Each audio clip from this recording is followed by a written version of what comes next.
Hi friends, welcome to education concepts. If in case మీరు 10th class క్వాలిఫికేషన్తో ఒక మంచి job కోసం సెర్చ్ చేస్తూ ఉంటే మీకు ఒక గుడ్ న్యూస్. రీసెంట్గానే మనకి ఐబీ డిపార్ట్మెంట్ నుంచి ఇంటెలిజెన్స్ బ్యూరో డిపార్ట్మెంట్ నుంచి ఎంటీఎస్ పోస్టులకి నోటిఫికేషన్ రావడం జరిగింది. లక్కీలీ వీటికి 10th క్లాస్ అనే క్వాలిఫికేషన్తో అప్లై చేయొచ్చు.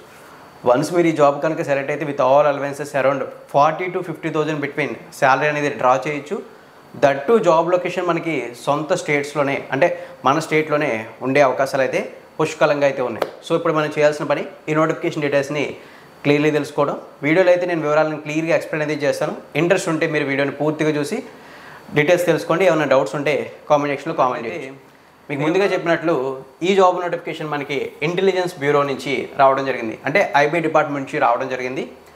ఈ రిక్రూట్మెంట్లో రిక్రూట్ చేసినటువంటి post name multi tasking staff general, అంటే ఎంటీఎస్ జనరల్ కేటగిరీకి సంబంధించినటువంటి పోస్టులు అయితే ఇవి. టోటల్గా నోటిఫికేషన్లో ఎన్ని పోస్టులు ఉన్నాయని చూస్తే మొత్తం మనకి అక్రాస్ ఇండియా మొత్తం మీదుగా ఈ ఎంటీఎస్ జనరల్ రిక్రూట్మెంట్కి సంబంధించి 362 పోస్టులు అయితే ఉన్నాయని చెప్పేసి మెన్షన్ అయితే చేశారు. అయితే ఇక్కడ ఒక విషయం మనం గుర్తుంచుకోవాలి. మీకు సొంత స్టేట్లో కూడా పోస్టింగ్ ఉంటుందని ఎందుకు చెప్పానంటే మనకి స్టేట్ వైజ్ కూడా వేకెన్సీస్ మెన్షన్ చేశారు కాబట్టి. సో ఆ విధంగా మనకి ఆంధ్రప్రదేశ్ అండ్ తెలంగాణకి ఎన్నెన్ని వేకెన్సీస్ ఉన్నాయో చూద్దాం. ఫస్ట్ ఆఫ్ ఆల్ మనం తెలంగాణ హైదరాబాద్కి సంబంధించి చూస్తే తెలంగాణకి సంబంధించి మనకి టోటల్లీ 6 వేకెన్సీస్ ఉన్నాయితే మెన్షన్ అయితే చేశారు. ఇందులో 3 పోస్టులు అన్రిజర్వ్డ్ కేటగిరీకి, 1 పోస్ట్ ఓబీసీ కేటగిరీకి, రిమైనింగ్ 2 పోస్టులు ఎస్సీ కేటగిరీకి అని చెప్పేసి ఉన్నటువంటి 6 పోస్టులు ఈ విధంగా కమ్యూనిటీ వైజ్ డివైడ్ చేయడం జరిగింది. ఇవి తెలంగాణ స్టేట్కి సంబంధించి. ఇక నెక్స్ట్ మనం ఆంధ్రప్రదేశ్కి సంబంధించి చూస్తే ఆంధ్రప్రదేశ్కి మనకి విజయవాడ అని మెన్షన్ చేసి టోటల్లీ 3 వేకెన్సీస్ అయితే ఉన్నాయని చెప్పారు. అందులో 1 పోస్ట్ని చూసుకున్నట్లయితే అన్రిజర్వ్డ్ కేటగిరీకి, రిమైనింగ్ 2 పోస్టులు ఎస్సీ కేటగిరీకి అని చెప్పేసి కమ్యూనిటీ వైజు డివైడ్ చేశారు. సో ఒకసారి మనం ఈ పోస్ట్కి అప్లై చేయడానికి సంబంధించినటువంటి క్వాలిఫికేషన్స్ వివరాల్లోకి వెళ్ళినట్లయితే ఫస్ట్ ఆఫ్ ఆల్ మనకి తెలుస్తుంది ఏంటంటే ఈ పోస్ట్కి మనం 10th క్లాస్ పాస్ అయితే అప్లై అయితే చేయొచ్చు అని చెప్పేసి క్లియర్లీ కనపడుతుంది. ఇక్కడ చూడండి, matriculation or its equivalent from a recognized board అని మెన్షన్ చేశారు. దానివల్ల మీకు మెన్షన్ చేస్తున్నాను ఈ పోస్ట్కి విత్ 10th క్లాస్ క్వాలిఫికేషన్తో అప్లై అయితే చేయొచ్చు. Both male and female candidates ఇద్దరు కూడా అప్లై అయితే చేయొచ్చు.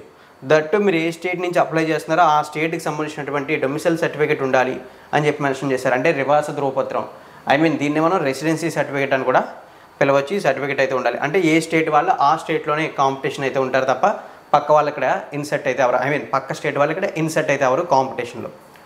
ఇక నెక్స్ట్ ఈ పోస్ట్కి సంబంధించినటువంటి అడిషనల్ డీటెయిల్స్లోకి వెళ్తే మనం చూడాల్సింది శాలరీ వివరాలు చూస్తే ఇది ఒక ఎంట్రీ లెవెల్ పోస్ట్ కాబట్టి మనకి లెవెల్ 1 ప్రకారం శాలరీని మెన్షన్ చేశారు. బట్ రెగ్యులర్ లెవెల్ 1 శాలరీస్కి ఇక్కడ ఈ జాబ్ లెవెల్ 1 శాలరీస్కి కొన్ని చేంజెస్ అయితే ఉంటాయి.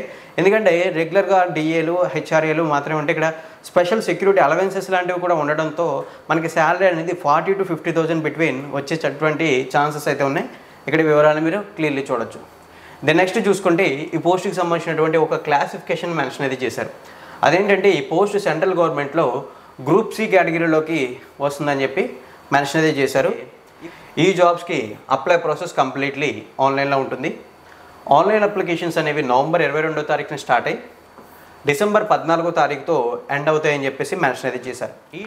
ఇక నెక్స్ట్ చూసుకుంటే అప్లికేషన్ ఫీజు వివరాలు. ఫ్రెండ్స్, ఈ జాబ్స్కి అప్లై చేసే క్యాండిడేట్స్లో general category, OBC category, economically weaker section category candidates ఎవరైతే ఉంటారో వాళ్ళ 650 రూపాయలు పే చేయాల్సి అయితే ఉంటుంది. అప్లై చేసే క్యాండిడేట్స్లో SC category, ST category, person with benchmark disability, XRS men and female candidates ఎవరైతే ఉంటారో వాళ్ళు 550 రూపాయలు పే చేయాల్సి అయితే ఉంటుందని చెప్పేసి మెన్షన్ అయితే చేశారు. సో ఇవైతే అప్లికేషన్ ఫీజుకి సంబంధించినటువంటి వివరాలు. ఇక ఇప్పుడు తెలుసుకోవాల్సింది సెలక్షన్ ప్రాసెస్కి సంబంధించిన వివరాలని తెలుసుకోవాలి. సెలక్షన్ ప్రాసెస్ యాక్చువల్లీ ఇక్కడ 2 స్టేజెస్లో ఉంది. దీన్ని ఇక్కడ మనకి టైర్ 1 అండ్ టైర్ 2 అని మెన్షన్ చేశారు. బట్ ఇప్పుడు వాటి డీటెయిల్స్ మనం చెక్ చేద్దాం. ఫస్ట్ ఆఫ్ ఆల్ మనం టైర్ 1 గురించి చూసుకున్నట్లయితే ఈ టైర్ 1 ఎగ్జామ్లో చూసుకుంటే 100 క్వశ్చన్స్తో ఎగ్జామ్ పేపర్ ఉంటుంది. ఈచ్ క్వశ్చన్ 1 మార్క్ని క్యారీ అయితే చేస్తుందని చెప్పేసి మెన్షన్ అయితే చేశారు. నెగిటివ్ మార్కింగ్ కూడా ఉంటుంది. ఈచ్ రాంగ్ ఆన్సర్కి 1/4 నెగిటివ్ మార్కింగ్ కూడా అప్లికేబుల్ అవుతుందని చెప్పి మెన్షన్ అయితే చేశారు. వన్స్ ఈ టైర్ 1 ఎగ్జామ్ని క్లియర్గా అబ్జర్వ్ చేసినట్లయితే ఈ ఎగ్జామ్లో టోటల్లీ 4 పార్ట్స్ అయితే ఉంటాయని చెప్పేసి మెన్షన్ అయితే చేశారు. ఈ 4 పార్ట్స్లో పార్ట్ నెంబర్ 1లో చూసుకుంటే general awareness with 40 questions and 40 marks. Part number బిలో చూసుకున్నట్లయితే quantity aptitude with 20 questions and 20 marks. Part number సిలో చూసుకుంటే numerical, analytical, logical ability and reasoning with 20 questions and 20 marks. Finally part number డీలో చూసుకుంటే part number 4లో చూసుకున్నట్లయితే 20 questions and 20 marks ఓవరాల్లీ ఈ విధంగా tyre 1 exam అయితే ఉంటుంది. వన్స్ ఈ టైర్ 1 ఎగ్జామ్ కంప్లీట్ అయిన తర్వాత మనకి టైర్ 2 ఉంటుంది. ఈ టైర్ 2 అయితే మనకి కంప్లీట్లీ డిస్క్రిప్టివ్ టైప్ అని చెప్పి మెన్షన్ అయితే చేశారు. సో ఇక్కడ చూడొచ్చు, ఈ టైర్ 2 డిస్క్రిప్టివ్ టైప్లో మనకి English language and comprehension based మీద క్వశ్చన్స్ ఉంటాయి. విత్ 50 మార్క్స్కి అయితే ఉంటుందని చెప్పారు. ఇక్కడ మనకి basic English language, it's vocabulary, correct grammar, sentence structure, synonyms, యాంటోనమ్స్ and it's correct usage etcetera, test comprehension and paragraph writing in 150 words. వీటికి సంబంధించినటువంటి క్వశ్చన్స్ అన్ని ఫ్రేమ్ చేసి ఉంచుతారు టైర్ 2లో. సో ఈ విధంగా 2 టైర్స్లో ఎవరైతే క్వాలిఫై బెటర్ పర్ఫార్మెన్స్ ఇచ్చి మెరిట్ ఉంటారో వాళ్ళని షార్ట్ లిస్ట్ చేసి వాళ్ళకి పోస్టింగ్స్ ఇవ్వడం జరుగుతుంది. సో ఇదైతే ఐబీ రిక్రూట్మెంట్కి సంబంధించినటువంటి డీటెయిల్స్, ఎంటీఎస్ రిక్రూట్మెంట్కి సంబంధించి. సో ఇక్కడ వివరాలని మీరు క్లియర్లీ చూడొచ్చు. ఎగ్జామినేషన్ సెంటర్ గురించి మీరు కంగారు పడాల్సినటువంటి అవసరమే లేదు. ఎందుకంటే మనకి ఎగ్జామినేషన్ సెంటర్ ఏదైతే ఉందో ఇది మనకి ప్రతి స్టేట్లో కూడా ఉండడం అయితే జరుగుతాయి. మన సొంత డిస్ట్రిక్ట్స్లో కూడా నియర్ బై ఎగ్జామ్ సెంటర్స్ అనేవి ఉంటాయి. మీరు ఇక్కడ ఎగ్జామ్ సెంటర్స్ గురించి కంగారు పడాల్సిన అవసరం లేదు. సో ఫ్రెండ్స్, మీకు ముందుగా చెప్పాను కదా, IB recruitment 2025 MTS general category recruitment details ఇవని చెప్పేసి నేనైతే క్లియర్గా ఎక్స్ప్లెయిన్ చేశాను అనుకుంటున్నాను. ఇఫ్ ఇన్ కేస్ ఏమైనా మిస్టేక్ ఉంది అనిపించినా, లేదు మీకు ఏదైనా డౌట్ ఉంది అనిపించినా కామెంట్ సెక్షన్లో కామెంట్ చేసి మీ డౌట్ని క్లారిఫై అయితే చేయొచ్చు. And also notification related links అనేవి డిస్క్రిప్షన్లో అవైలబుల్గా ఉంటాయి. నా ఎక్స్ప్లెనేషన్ నచ్చినట్లయితే లైక్ చేసి ఇన్ఫర్మేషన్ మీ ఫ్రెండ్స్తో షేర్ చేయండి.